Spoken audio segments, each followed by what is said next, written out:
I'm your host, Connor Sherman, and this is the Confident Defense Podcast. And welcome back to the Confident Defense Podcast. I'm your host, Connor, and I am super excited to have this conversation with you today. So, as you know, the whole purpose of us on the Confident Defense Podcast is I want to be bringing you innovative security leaders, VCs, and security companies who are trying to push the needle, find those innovative solutions that allows all of us as security leaders to level up and win this infinite game of cybersecurity. So today, our guest is Rick Deacon. Rick is a serial entrepreneur and security leader. He's the co-founder of Interlock, formerly known as Apozy. He's co-founded RADwood and RADwood for Sale. And over 12 years of experience in cybersecurity, he's been rather influential in really directing and bringing the conversation together around the role of blockchain in our security stack and in security community overall. So he's been presenter at Defcon, SANS, multiple podcasts, and more. And he's co-founded these companies. Rick, welcome to the show. Thank you. Appreciate it. Happy to be here. So, dude, I am so happy that we got to connect because we met on LinkedIn, we started a conversation, and then I started to understand, whoa, this guy's got an opinion here about how we as security leaders could really be leveling up and talking about these new technologies. So we're going to talk about EDR because you spent a lot of time in that space. We're going to talk about blockchain and its role in threat intelligence. We're going to have a huge conversation, some big meta conversations I'm excited about. But first, I want to start with a little bit of an origin story. Every hero has an origin story. So you mentioned in the past that you started your career out as a pen tester, then moved through as a security leader, and now as a CEO of these companies. How did being a pen tester shape your experience as you got your legs underneath you in the security space? Yeah, it's interesting because I got my first job as a pen tester, which is now, I guess, no one really uses that term anymore, right? It's red team now. But I got my first start in pen testing red team right after I gave my Defcon talk. So I didn't actually know that red teaming, or whatever you want to continue to call it, was a career choice or a career path back then. So I presented at Defcon, which was my presentation back then was, at the time I had found a cross-site scripting vulnerability in MySpace, which then allowed me to hijack cookies, which then allowed me to hijack profiles. So I gave a talk about hacking MySpace. And when I got back home, when I lived in Cleveland at the time, which is where I live again, but when I got back home, local firm reached out to me and said, hey, would you be interested in joining as one of the penetration testers on the team? And I said, what is that again? Because honestly, I had no idea that that was a career choice, and that sounds naive, but I was only 20 years old at the time. So I was really kind of figuring out what I wanted to do and how it was going to look. So I was an IT admin already at that point. So I was already in IT, but I wasn't doing anything security related really. So at that point, I took that career path. I started at a firm in Cleveland called Hurricane Labs. And throughout that journey, I really learned a lot about the industry. I learned a lot about security. I spent a lot of time under really, really talented people, I guess you would say. Really talented people who taught me a lot and then allowed me to pick up what they knew and then start to run with my own career and figure out what I wanted to do in the future, which of course, as you already mentioned, became companies that really, for me, it was penetration testing is an essential piece of a security stack, and it always will be. But I felt there had to be more. And I felt like my time would be better suited if I was on the opposite end, not on the blue team, but actually on the opposite end of creating products that help people. And I think that's an incredible thing. So that's crazy. I want to dive into I think people underestimate the value of security leaders who go forward and build products.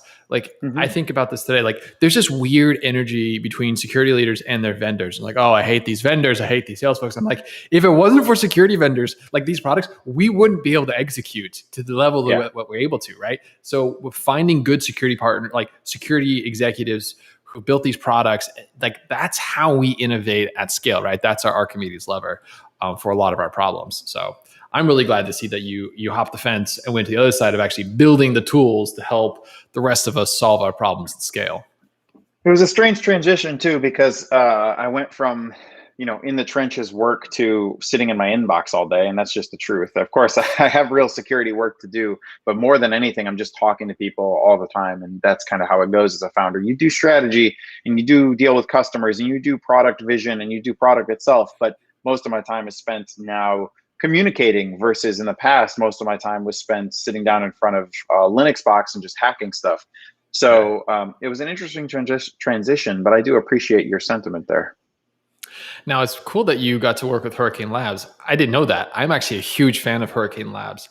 Oh, really? When I was the director of security at Apollo, the private equity firm in New York, I partnered with them to be part of our larger to be a part of our larger part of our strategy, right? They helped us with our 24/7 part of the SOC where we ran out of that. So worked with them there. And then I brought him into another company where we worked with them again, deep expertise in the Splunk Phantom space, and really helped, again, great partner in the fight when we were building out these kind of really effective security operations centers. So that's what's really cool. Small world, man. Yeah, exactly. But I was on the pen test team there. So I didn't, and at the time when I was working there, Splunk was new to the company. Like they were just getting started with using Splunk, and they were kind of pioneering it even then, but they still were relatively new at the time. And now I talked to some of my old colleagues there, and they have come far, far with Splunk, and I'm very proud of them, of course, but also very proud to be an alumnus of them, I guess, so to speak.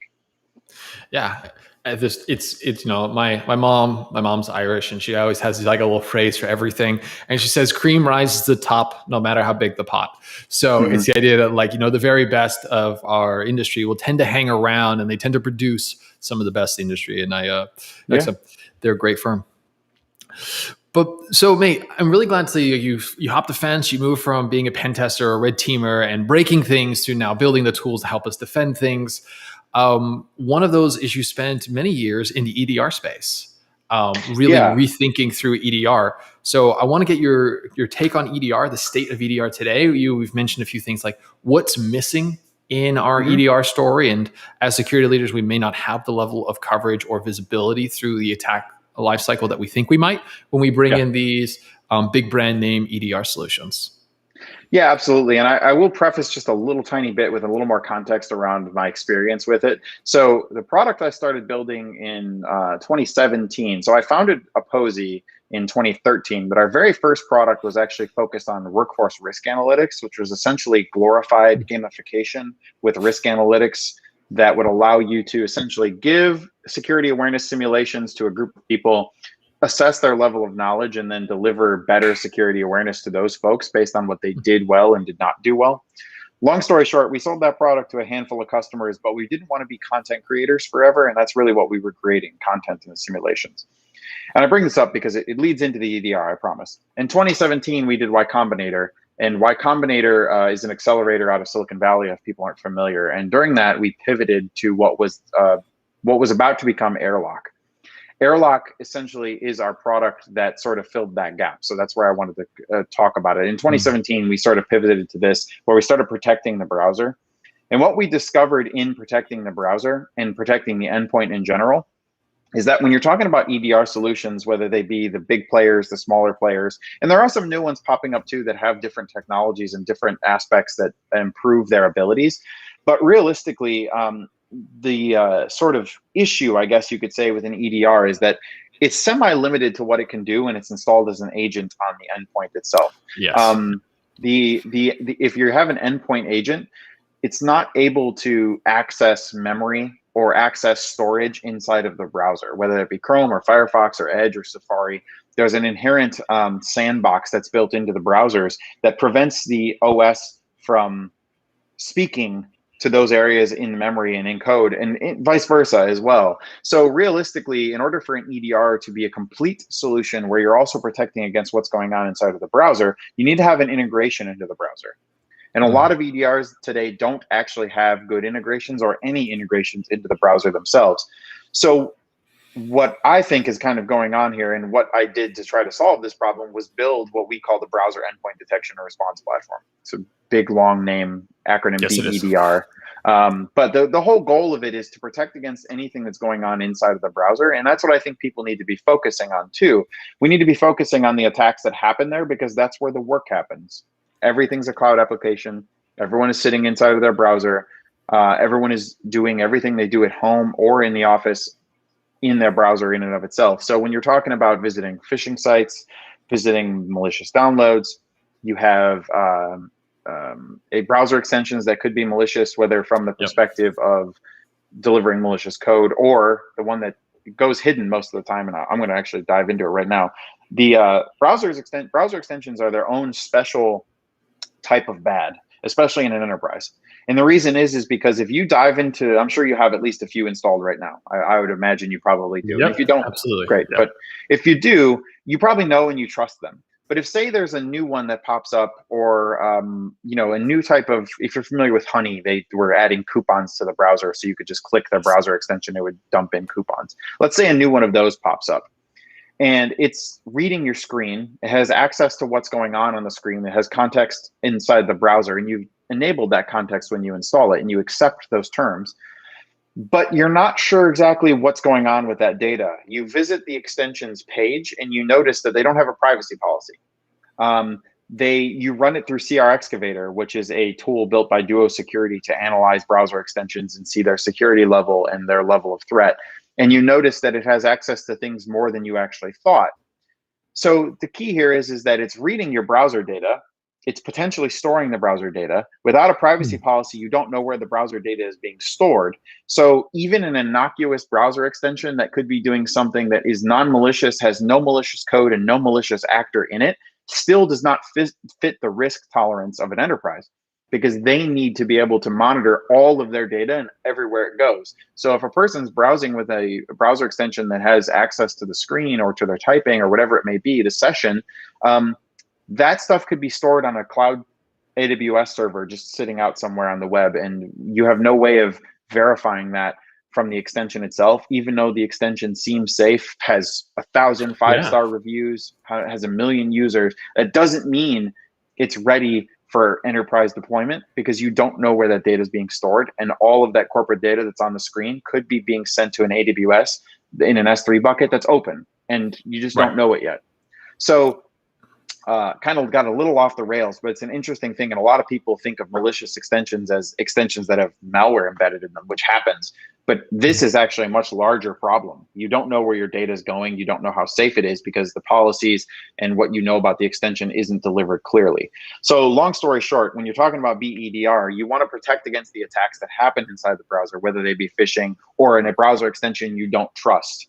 So the goal of that then is to fill that gap, because the EDR traditionally can't access the browser. So the goal is you need to fill that gap in any way you can, using software, using tools that you create yourself, using software you buy, and prevent the attacks from occurring in the browser where your EDR is kind of helpless and doesn't have any coverage. So that's my thoughts on that. Dude, so that's incredible. So I'm going to link that. So you in that paragraph, you said something really powerful, which was this tool that we can all action right now, which is CRX Excavator. It's I'll put the links to this in the show notes, but it's crxcavator.io. And then of course there's a blog post on the Duo website, because they built the thing. Yeah. So I've had this problem in the past where, as a security leader, like, great, I have visibility after the attack has dropped code on the operating system, but you can have a whole attack sequence never leave the browser, where you have that malicious JavaScript running. Or it's scrape. You have that extension. It scrapes the sites. It sees your credentials as you're going over it, captures those. You can do business email compromise. And then you take it on from there, and you've never left a browser. You haven't to drop anything on an endpoint. Like, this is just the next step. A few years ago, the big step was getting off of fileless malware and everything running in memory. Now it's the entire attack sequence never leaving the browser. Yeah, absolutely. It could start with something like phishing, which is very obvious, or it could be much more minute, and it could be much more nuanced, where you're talking about like the capturing of credentials through a browser extension, like I said. And I'm not even, like I mentioned, I'm not even talking something malicious. The browser extension just could have too much access, and the S3 bucket that they created could be insecure accidentally, and then suddenly there's a problem. I have a real world example. There was a browser extension that people used to take screenshots, and like, okay, there's screenshots built into machines. They should have known that, but let's throw that away for a moment. 10,000 people installed it because they wanted easy screenshots in the browser. The problem was the extension, while being safe, non-malicious, non-run by malicious actors, was literally dumping all of the screenshots to a public URL and all you had to do was guess the string of characters, and it was like 8 characters, and it was letters and numbers. So you just type in a random letters and numbers, and you could pull up screenshots. People on 4chan got a hold of it. They were enumerating through them, and they found bank account statements, they found login credentials, they found weird photos of like just random stuff inside of offices, which are security vulnerabilities in and of itself. And the problem was is people were clearly in a work environment, and they weren't just using their home laptop, and they were screenshotting this stuff, and it was getting dumped directly to the cloud. Again, none of this was driven by a nation state or a hacker or anything like that. It was just people acting insecurely, essentially. I think this is I'm glad we brought it up, because it is part of this larger conversation, which is around supply chain. So supply chain attacks have been in the news, or our world's news recently, because of people importing libraries, in importing gems into Ruby code and other things of that nature, where their backdoors built into those libraries, just library squatting, so on and so forth. And so we're thinking, great, okay, so the conversation we're talking about is this whole lifecycle software. The software lifecycle, and what I'm looking for is escaping me. But anyway, so we're pulling this, but there is this other side of it on the corporate, which is not the code we're writing, which is like we have all of these third-party dependencies that we use just to get our day job done. And they are all introducing their own risk. They're introducing their own. And I think that's a great example, right? It doesn't have to be malicious. Google can say, yeah, there's no malicious code in there, therefore it's inside the extensions web extension store. But to your point, they just because they're not malicious doesn't mean they're not negligent with the data they capture, or not insecure. Yeah, absolutely. So, long story short, there. I will add one more thing about the BEDR, which fits directly into what you just said.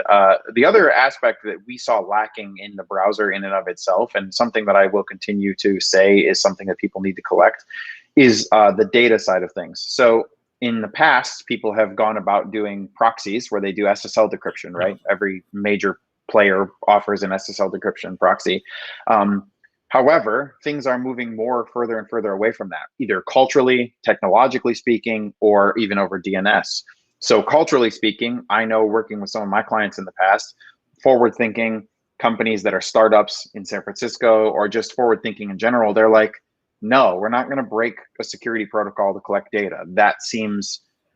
It seems like privacy intrusive, but also it goes against us as security individuals. SSL was created to be secure. So why break it? Why would we want to do that? Of course, the reason why is clear. You need that data. However, I will say they didn't want to do that. So they needed a solution that would solve that.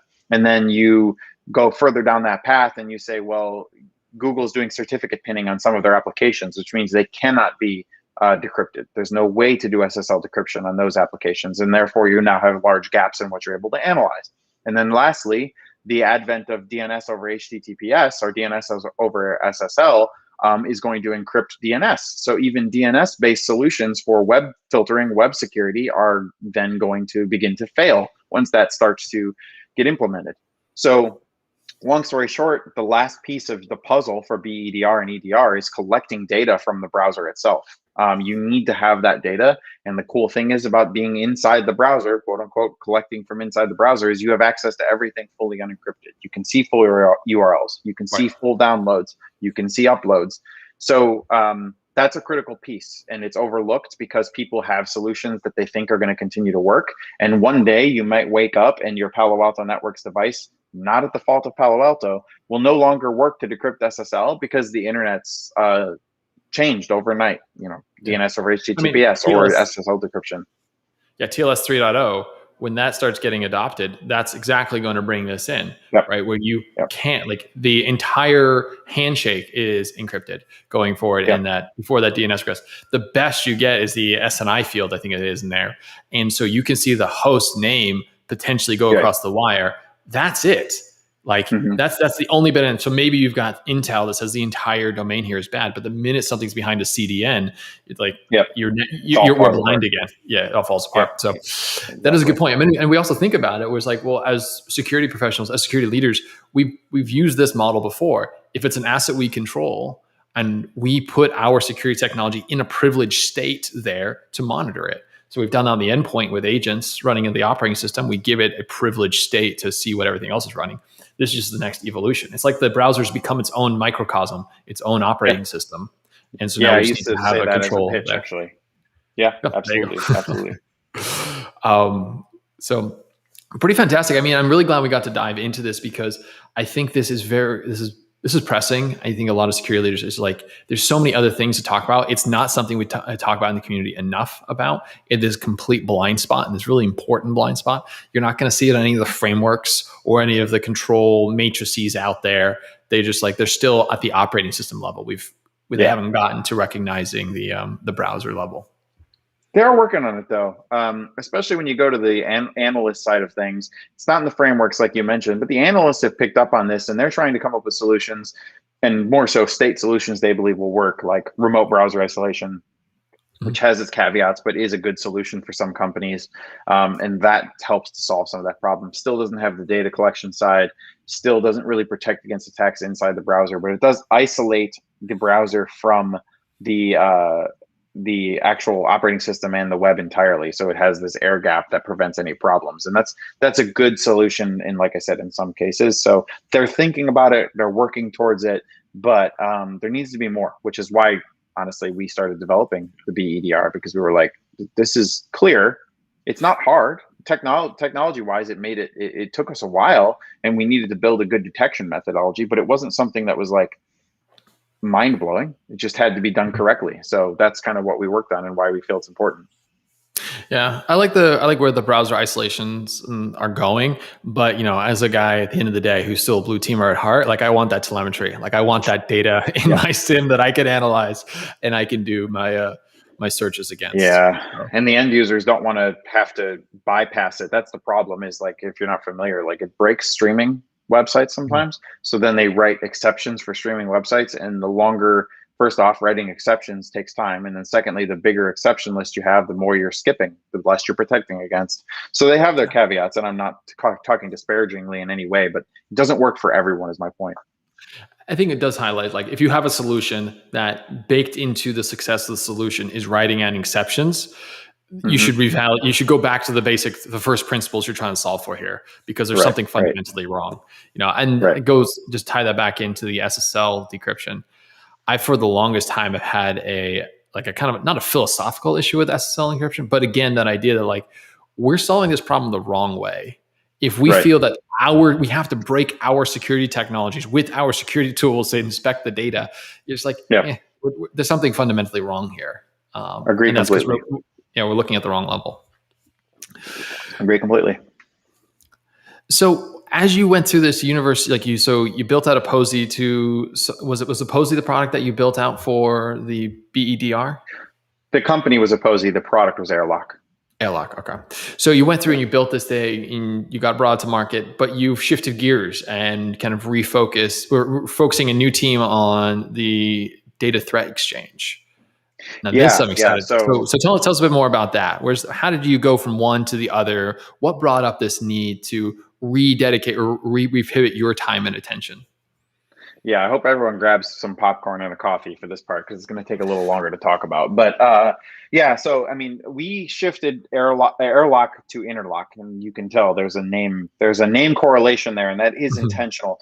But the idea here is it started with the fact that many of the customers on Interlock that we had sold it to were actually blockchain customers. We had a lot of companies that felt that they needed solutions that solved the browser problem. They needed data, and we had a unique position inside of the browser to help them with things further than just understanding the basics. So long story short, we have essentially pivoted Apozy into Interlock. And Interlock is it's a marriage of blockchain and cybersecurity, which we can dive way into, but let's spare that for now and just talk about kind of what you mentioned there. So the goal here is to incentivize people using tokens, cryptocurrency, to perform more securely. So individuals install what is essentially an adapted version of Interlock. And by say individuals, I mean anyone, and it is completely free. So this isn't something where we're asking people to pay us. In fact, we're paying them, and that's exactly the point. You install Interlock on your machine, you browse the web with it. We protect you against any threats on blockchain, off blockchain, for crypto, for DeFi, whatever it may be. Anything that our Interlock would protect against, Interlock also protects against.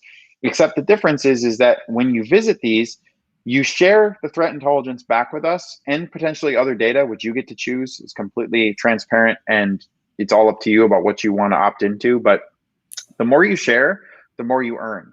So we're trying to shift the paradigm and say, if we give this to individuals, 10 million people on the web, random people, my parents, your parents, whoever, doesn't matter who, they install it, they're browsing with it. Everything bad that they encounter, a phishing link, something else that happens inside of a chat, a Facebook link, whatever it may be, that information is reported back to us and we pay them for sending that information. So it automatically is giving us data, which in then turn we're paying the user for. The longer explanation there and the reason why we want to do that is to create what is the world's first decentralized threat exchange. So we think that putting this on blockchain fixes the problem related to how data is siloed right now. Oftentimes companies have to pay for threat intelligence. Even if they do pay for it, companies that offer the threat intelligence are oftentimes keeping the stuff that they feel is sensitive to them. So for example, let's say that AT&T and Verizon, and this is not real, I have no clue whether it's true. So I'm throwing these names out here, but I have no idea whether that's real. AT&T and Verizon obviously both have threat intelligence, and they both consume it. But AT&T is never going to share the threat intelligence that they feel makes them vulnerable to Verizon and vice versa, because they're competing companies, right? So the whole idea here is that we need to make that something where it feels safe on both ends, and the companies don't feel like sharing threat intelligence diminishes their brand, diminishes their company, puts them vulnerable to attack, makes them vulnerable to other customers to be able to talk disparagingly about them. And that's our goal. Create a decentralized threat exchange where the data that's shared is private, it's attested to, only good actors are on the network, and everything is shared publicly and available without also compromising the integrity of the individuals and the companies that are sharing. So the people who join that network and are part of that network of threat intelligence and sharing on blockchain will have the safety knowing that they're governed by each other. Everyone is sharing. Bad actors will be essentially not able to participate due to staking and other things that happen with cryptocurrency. And realistically, the goal there isn't for us as Interlock to build that.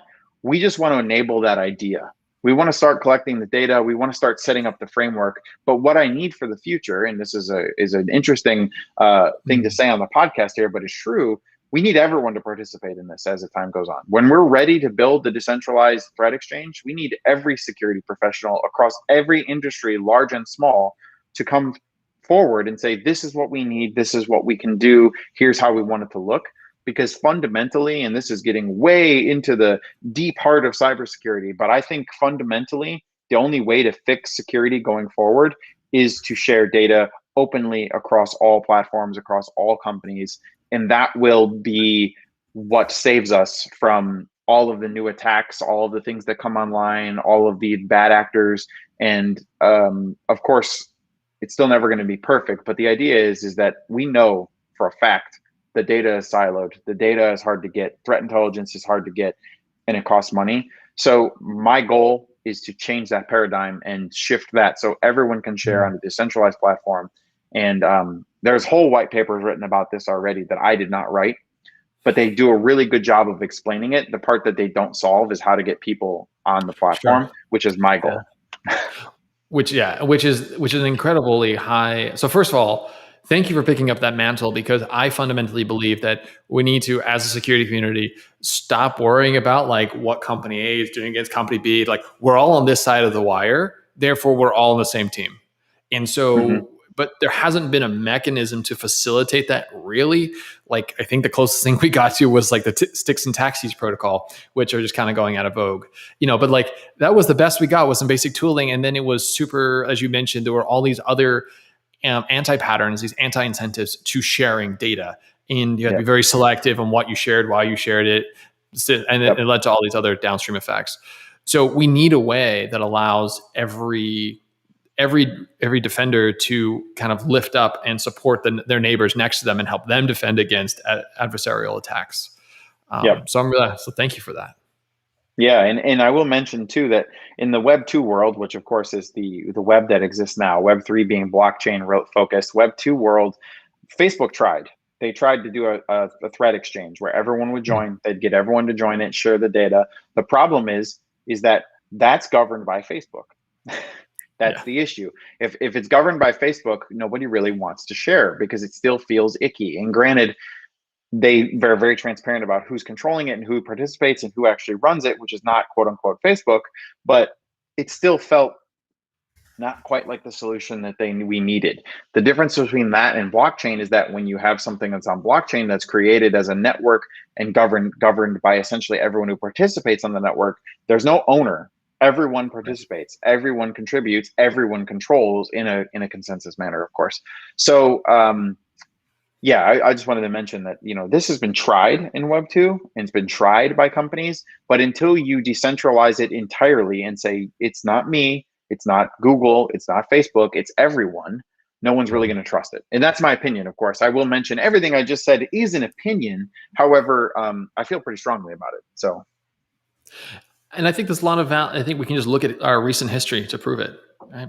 The minute there's a centralized authority who's dictating what goes in and out, then when we use the old playbook of having a centralized authority, we tend to run to the old rules for that as well. Meaning it becomes an object of commerce, or it becomes an object of influence, or it becomes an object of power. And when everything is centralized, these things just kind of crop up and we kind of use those, versus in a decentralized thing where if you're participating, your participation, the volume of participation dictates the amount you get out of it, right? The more you put in, the more you get out. The more you put in, the higher trust you have, the more access you get. There is a different, more virtuous thing that we can kind of program into these Web 3.0 protocols. Absolutely. Absolutely. So I want to get into that in a second, but just if people want to get into that browser extension and they want to start protecting themselves, protecting their grandmother, and participating in this, how could folks who are listening to the podcast do that?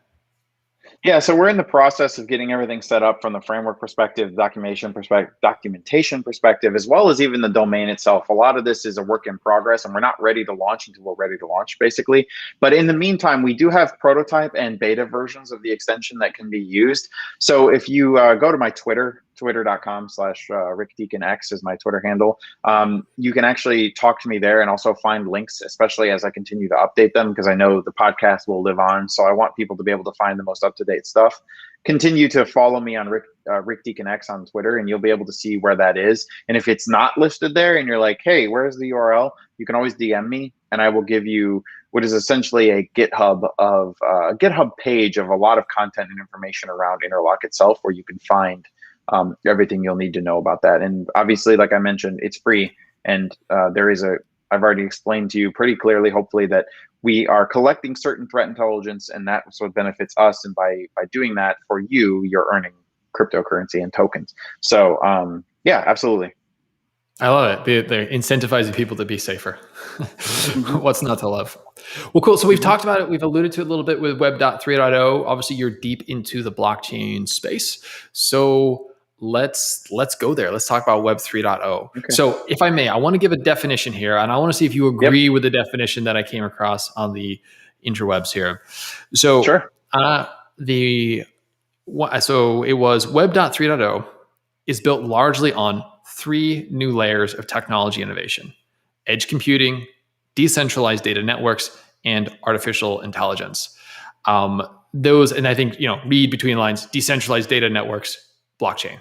So they're the 3 major components I see here, versus Web 2.0, where you had central power brokers, those who created the content, and we went to go consume the content, was kind of the Web 2.0 platform. Is that a fair framing of Web 3.0? Yeah, I would say so. And I will say, I'll add the Web 2. And this, I don't mean this to sound scary, but the whole saying of, if you're not paying for the product, you are the product, kind of describes Web 2 pretty well, because everything you browse, everything you do, every social media you consume, they're collecting your data and then reselling it to someone else. And we know that every time a meme pops up on the internet and says, I was talking about this blanket and then I got 3 ads on Instagram for this blanket. It's like, that's true. It's happening. So if you're not paying for the product, you are the product. That's one of the fundamental shifts too. It puts agency back in the hands of the individual in the Web 3. In Web 3, agency is back in the hands of the individual. So you can control your data. You choose what to share. You choose what content to consume. And hopefully the content is consensus driven. So you are more apt to see things that you believe are true based on what everyone agrees and the content that people like based on, again, consensus. So let's dive into that. So you got Web 3.0. Where do you see cybersecurity? Where is we as security professionals? What's our interaction with Web 3.0? Where do you want to see this going? Where should we be thinking about taking these new technologies and integrating them into what we protect and how we protect? Yeah, and I will say, while I am definitely deep in blockchain now, I never will consider myself a blockchain expert, because blockchain is one complex topic and there's no perfect solution. There's no perfect answer. And I don't think anyone fully gets it. And that's just my honest opinion.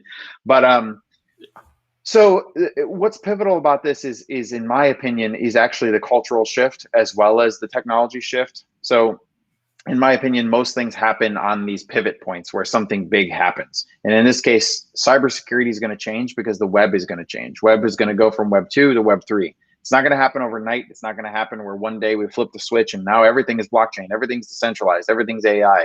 However, that slow change is going to bring about the shift in how cybersecurity looks and how cybersecurity thinks and how we as cybersecurity professionals have to act.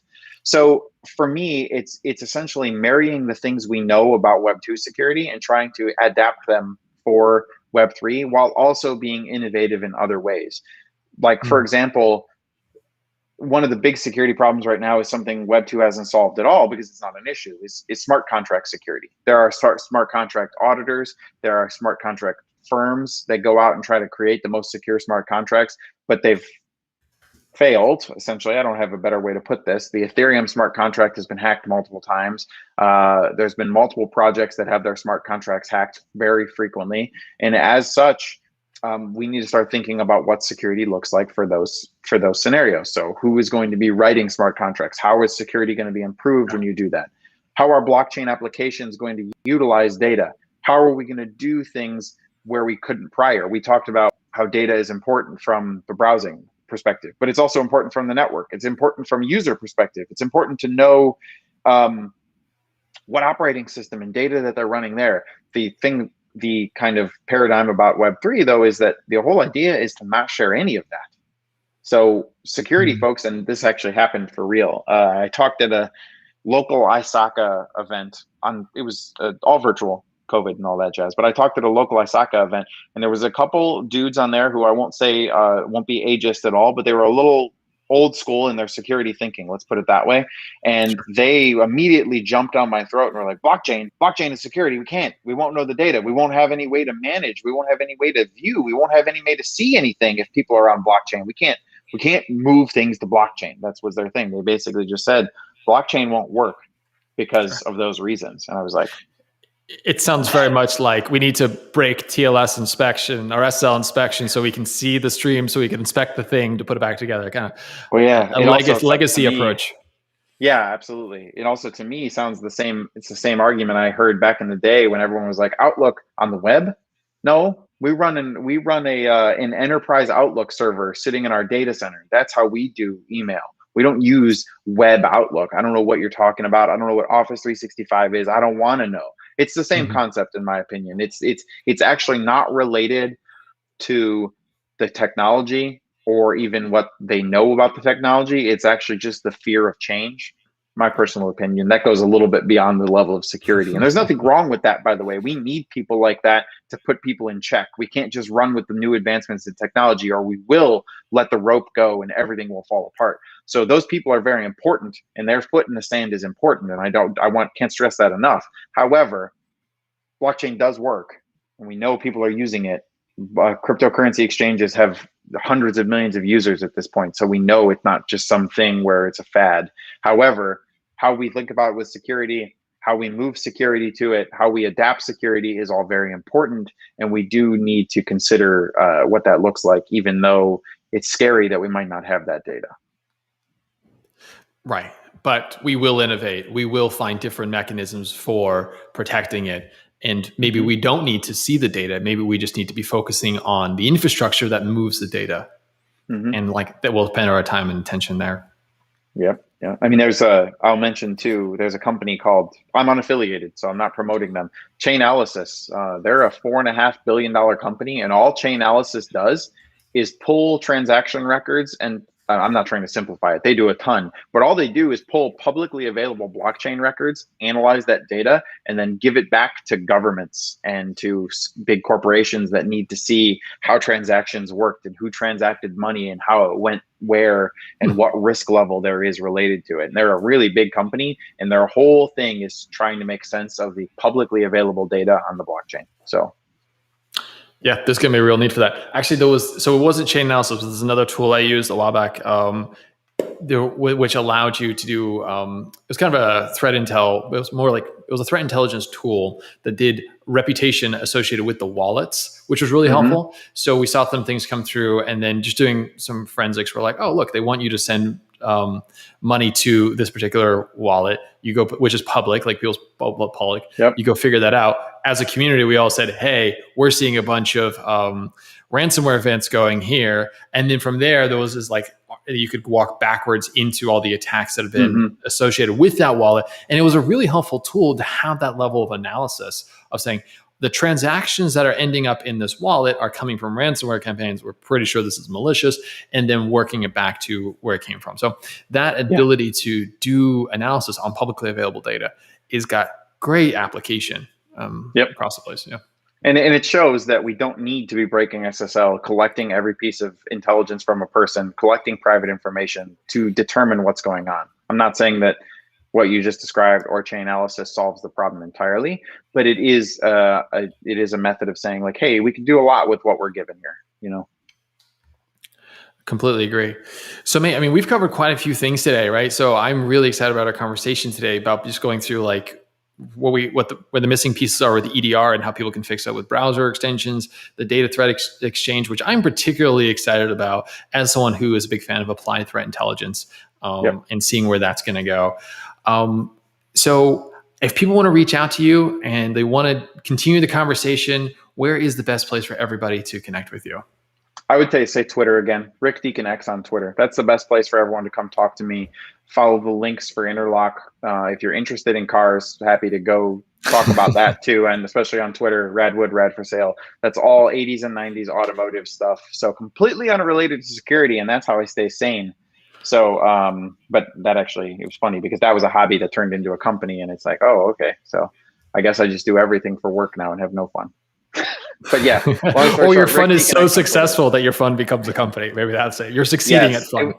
It was an accident. It was an accident. We had like a small amount of people show up to our first event, just friends, but it was bigger than we thought. And then we 7X'd the amount of people the next event. And we're like, okay, I guess this is something we have to do as a company now. It wasn't meant to be a business, but I guess it is now. So. Awesome. Well, Rick, thank you so much for your time today, for an amazing conversation. To everyone who is listening to this, please jump over to LinkedIn. Don't forget to give us a follow of the Confident Defense podcast page there. Also, if you feel free to follow me as well, as we bring on incredible guests like this, as we are having these actionable insights that we're surfacing up, we want to put them in front of you as soon as possible. So again, Rick, thank you so much for a great conversation today. Of course. Thank you for having me.